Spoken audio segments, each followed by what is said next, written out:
This is the magical moment. It finally happened. But we'll run back to the start to truly appreciate the beauty of this. First, Hans Niemann, one of the most overpowered up-and-coming players in the world, plays the explosive c4. He's in Samarkand, Uzbekistan. It's the FIDE Grand Swiss, and his opponent is the talented young German Rasmus Svein. He plays knight f6. What a game this is. Niemann going full Magnus mode, but first building a lovely banana hammock. e6 is played, and what we see is a Tarrasch defense here, takes, pawn recaptures, and there's something we have to note about this defense. After the horse box is formed, this bishop tucking into bed, we get takes and knight recaptures, and it leaves black with this isolated queen's pawn, or IQP for short, and you have to learn to play with it unless you're a big wuss, in which case you must take up tiddlywinks.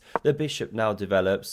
Don't blunder a pony, it drops back. Don't blunder a bishop, and this is usually very stinky, putting a knight on the edge of the board, but here it's going for the bishop or trying to dominate this square, which is why castles was played, allowing Niemann to pick up that bishop bear. Normally the top grand monsters love to hold on to these guys, but sometimes they let them go for other reasons. You know, this reinforces c5, opens the file here. The knights are good in this structure. Now we see rook e8 using the half open file. Castles, surely you jump with the knight or something. Bit of bishop development maybe, but h5.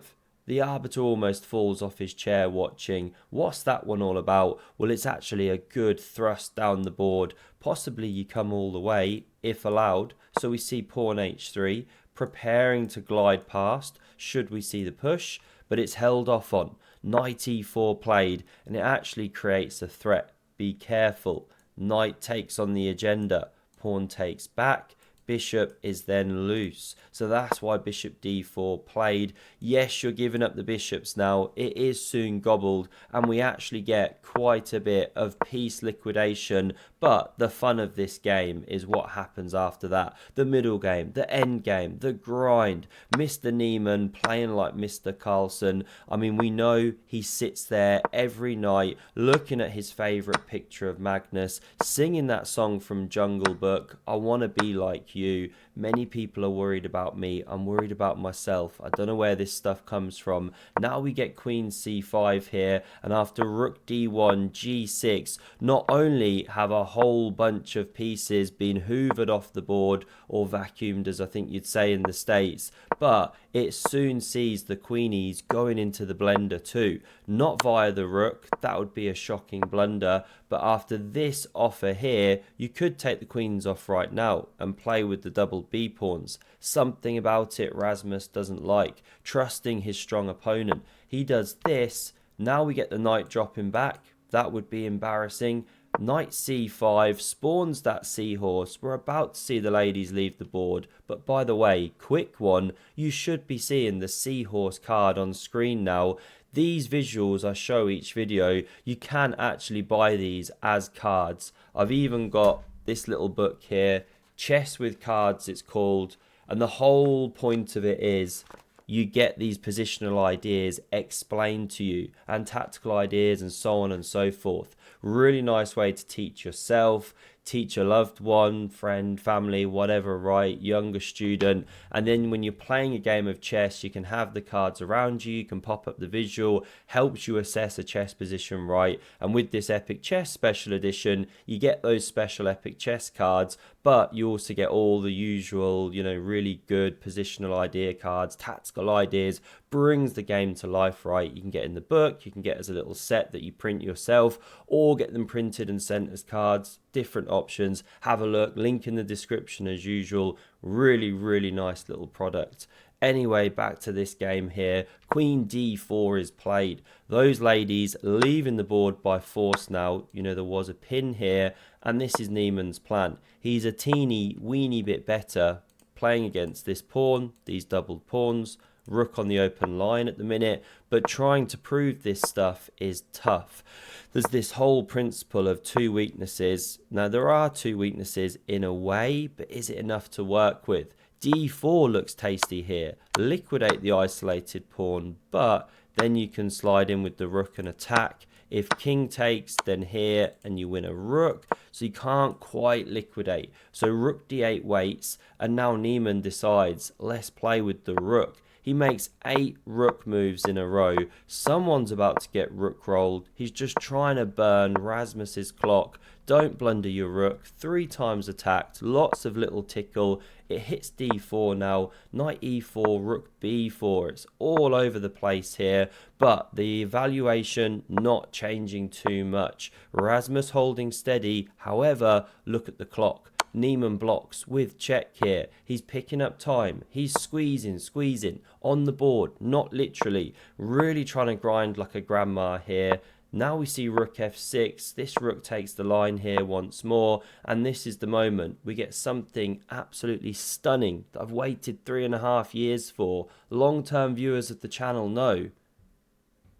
Rook f6 and Niemann fianchettos the rook. The board starts shaking. The entire hall can't believe what they're seeing. It's a truly beautiful moment. Rooks don't belong on fianchettoed squares, but we just saw it. Absolutely stunning. Sorry if that's a big letdown and the reason you clicked the video is for something absolutely epic, but it's epic to me. What a move. And this one is not the best. Probably knight e6 better, holding steady. But knight a4 played.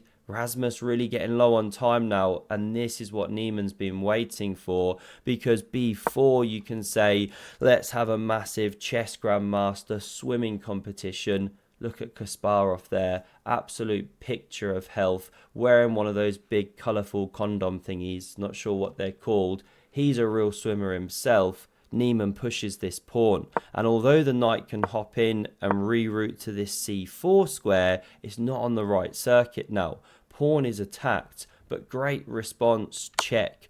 That begs the question, what if you go here and attack the knight? Well, then you can defend with a4, but what if knight b2?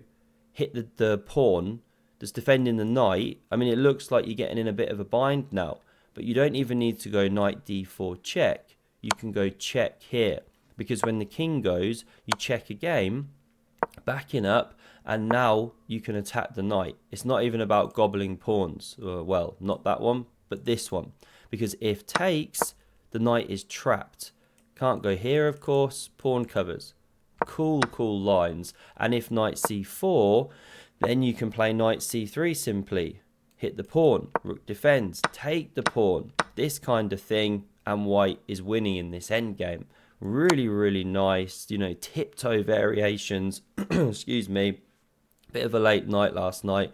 Now we see the king step back here. Not the best, as you can see. King e5 preferred, but it's getting so tough. Low on the clock. The pawn now defended, and f4 just puts this one in a kind of jail. Black's in a kind of zugzwang, because the pawn is about to be attacked one more time with, say, knight c7. If you try and cover with king d7, you've stepped into the line of the rook, so e4.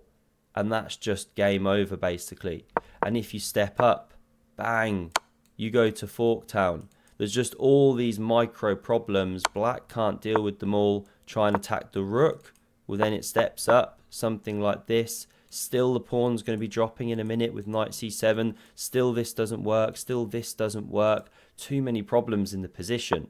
So Rasmus goes rook f6. Gives up the pawn voluntarily to go for the activation. But this is the thing, right? They say one of the hardest games to win is a one game of chess. Because yes, Niemann's better here, but Black gets some activity. However, Niemann understands he can allow this pawn to drop, because look at the activity he now gets. It's beautiful conversion. The knight stepping in, an absolute octopus. The pawn gonna drop, takes here. Now we see takes with check, restoring the material, but regardless of that, white is crushing it. A pawn ahead, a bad king, and this is nice calculation. Pawn attacked, lovely little knight c8 move. Because if you play the obvious rook takes, then this is the problem. Knight e7 check. And wherever that king goes, steps to the corner, you run into a fork. Step this way, you run into a fork. So with this not being available, you step up somewhere, right? And wherever you step, you're now in the line of the discovered check, lose a rook. So you just cannot take this pawn. So Rasmus has to switch back, tail between his legs, anyway check, king goes, knight centralizing, now king backing up, hands up if you'd be taking this pawn, still winning, but really not the best. Something like this, game continues. The better move is pawn e5, and it forces resignation.